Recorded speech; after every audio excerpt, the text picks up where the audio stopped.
রমজান মাসে আল্লাহর কাছে আমরা সবাই ক্ষমা চাই কি চাই না?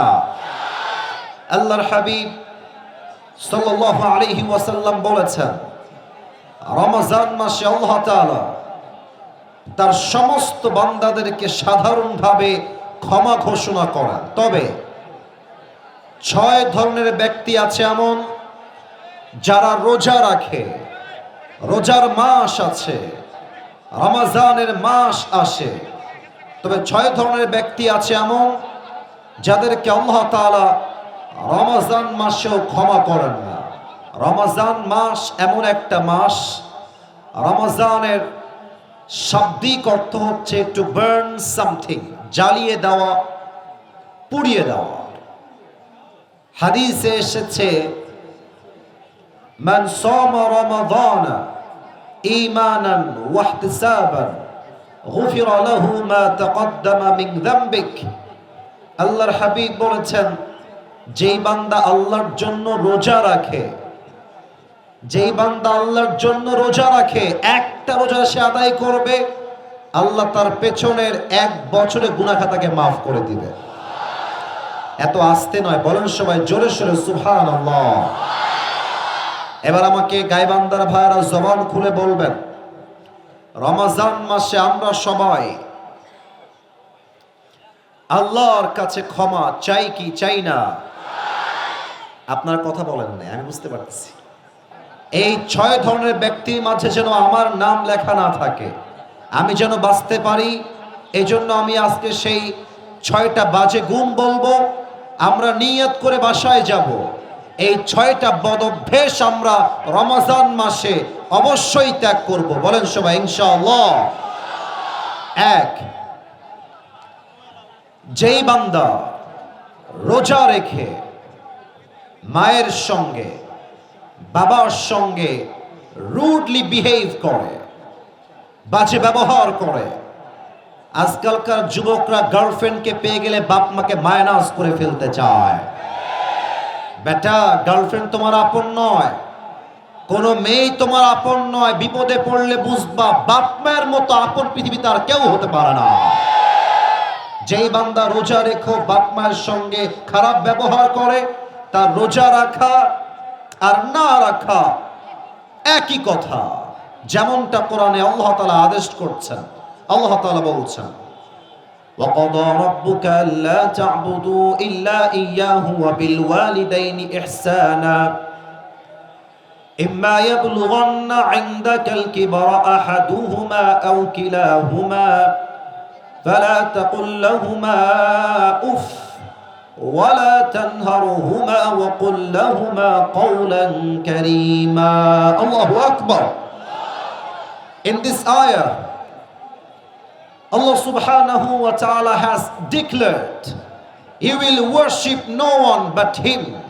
আল্লাহ বলছে, বান্দা তোমার সেজদায় মাথা নত হবে কোন মাজারের সামনে নয়, কোন বাবার সামনে নয়, কোন মূর্তির সামনে নয়। তোমার সেজদা হবে এক সত্তার জন্য। তিনি কে? ওয়াবিল ওয়ালিদাইনি ইহসানা, and you have to be good to your parents. তোমাকে আব্বা আম্মার সঙ্গে সৎ আচরণ করতে হবে। ইম্মা ইয়াবলুগান্না ইনদাকাল কিবার আহাদুহুমা আও কিলাহুমা, if all or both of them reached old age with you, do not repel them. Reached old age with you, do not repel them. আল্লাহ বলছে, বান্দা বাবা মা কেউ যদি বৃদ্ধ হয়ে যায়, কারোর সাথে এক চুল পরিমাণ ধমক দিয়ে কথা বলো না। ওয়ালা তাকুল লাহুমা উফ, বিরক্ত হয়ে উফ শব্দ উচ্চারণ করো না। ওয়াকুল লাহুমা কাওলান কারীমা, speak to them with noble words, বিনয়ের সাথে, ভদ্রতার সাথে আব্বা আম্মার সঙ্গে কথা বলার নির্দেশ দিয়েছে একজন। বলেন সবাই, তিনি কে? অতএব আমার কথা কি বোঝা যায় নাকি যায় না? না, আমাকে না বললে আমি ওয়াজ সামনে বাড়াবো না। কথা বোঝা যায় নাকি যায় না? আজকের তাফসীর মাহফিলের প্রথম মেসেজ, রোজার মাস আসবে, বাবা এবং মায়ের পা ধরে ক্ষমা চাবেন। বলবেন যে, মা অনেক অন্যায় করেছি তোমার সন্তান হয়ে, মা তুমি আমারে মাফ না করলে আমার রোজা কবুল হবে না। ও আব্বা, তুমি আমাকে মাফ না করলে আমার রোজা কবুল হবে না। ও আব্বা, তুমি আমাকে মাফ করে দাও। ও মা, তুমি আমাকে মাফ করে দাও। আব্বা আম্মা যদি মাফ করে দেয়, আপনার রোজাকে কবুল করে নিবে একজন। বলেন সবাই, তিনি কে?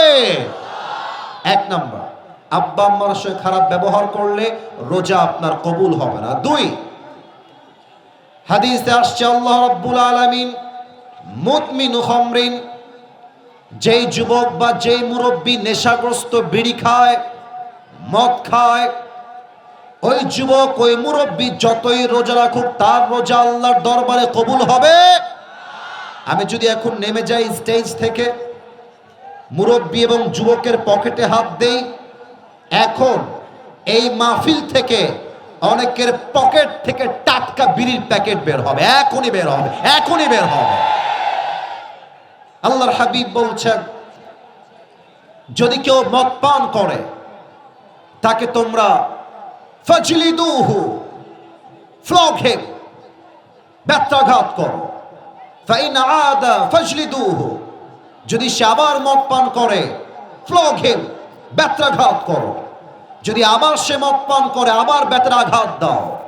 যদি চারবার আবার কেউ মদ পান করে, আল্লাহর হাবিব বলছেন ফাদরিবু উনকাহু, এক কোপ দিয়ে তার মাথার কল্লা ঘাট থেকে আলাদা করে দাও। আল্লাহু আকবার। কত মারাত্মক অন্যায় এটা।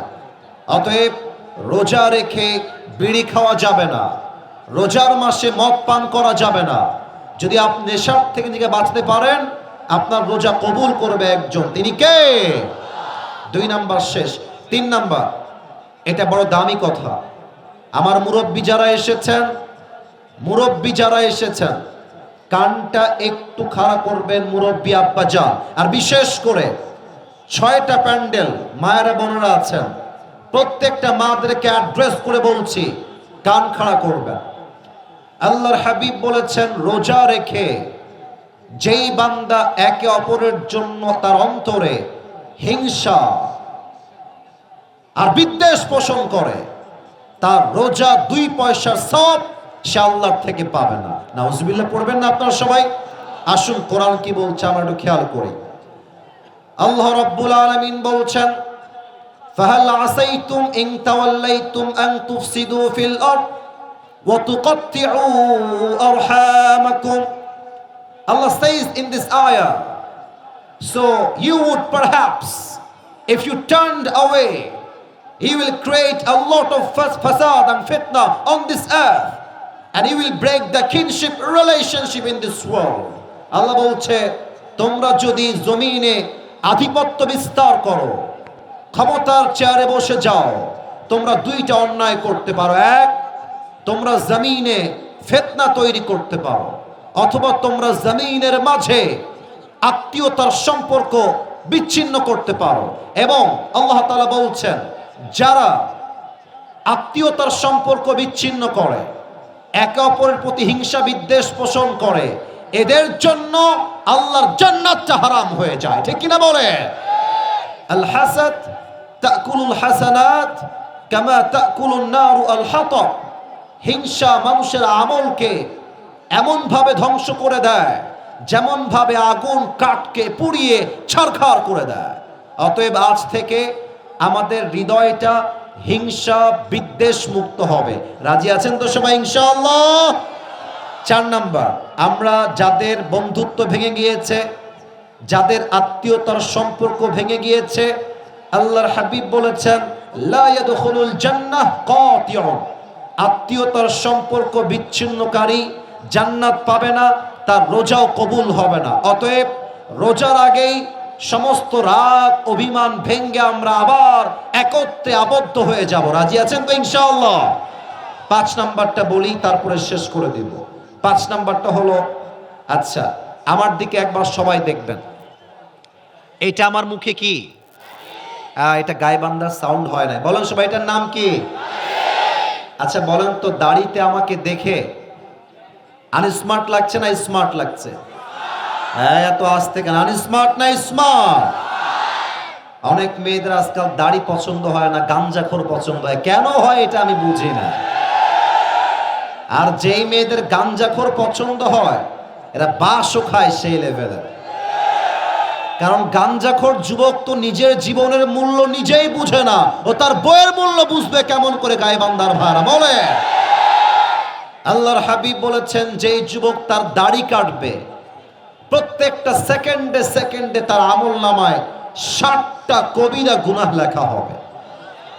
আয় হায় হায়। তো আপনি যদি দাড়িও কাটেন, রোজাও রাখেন, রোজার সওয়াব অ্যাড হবে, দাড়ি কাটার গুনাহ অ্যাড হবে, দুইটা প্লাস মাইনাস হয়ে ইকুয়াল হয়ে যাবে, বরাবর হয়ে যাবে। অতএব সামনে আসছে রোজা, নিয়ত করেন রোজার মাসে আমরা সবাই চাপ দাড়ি রাখবো ইনশাআল্লাহ। ইনশাআল্লাহ বলতে সমস্যা কোথায়? বলেন সবাই ইনশাআল্লাহ। আর যদি দাড়ি রাখার পরে মেয়েরা বিয়ে করতে না চায়, তুমি বলবা আপু আপনার মতো মেয়ের জন্য আমার মতো বীর পুরুষ দিয়ে চলবে না, আপনার মতো মেয়ের জন্য বিটিএস এর হিজড়াই সবচেয়ে বেশি পারফেক্ট হবে। অতএব দাড়ি আর কাটা যাবে না। রাজি আছেন তো ইনশাআল্লাহ? 6 নাম্বারটা শুনবেন। আমি তো একদম চেপে গেছি ভিতরে। এই যে আমি পায়জামাটা পরে আছি, আমার পায়জামা এখন টাকনুর উপরে আছে, আমার পাশে আলেম আছেন, আমি বানায় কোনো কথা বলছি না। আল্লাহর হাবিব বলেছেন, থালাসাতুন লা ইউকাল্লিমুহুমুল্লাহু ইয়াওমাল কিয়ামাতি ওয়ালা ইয়ানজুরু ইলাইহিম ওয়ালা ইউযাক্কিহিম।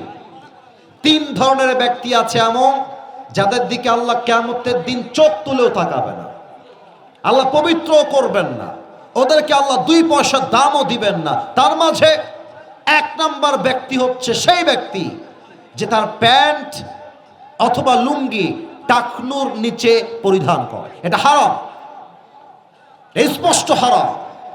অতএব রোজার মাসে টাকনুর নিচে প্যান্ট নয়। আমরা নিয়ত করলাম পুরুষরা যতদিন বেঁচে আছি টাকনুর উপরে আমরা প্যান্ট পরবো। রাজি আছেন তো সবাই ইনশাআল্লাহ? আল্লাহ এই 6টা বদ আমল থেকে আমাদের সবাইকেই হেফাজত করুক। পড়েন সবাই আমিন।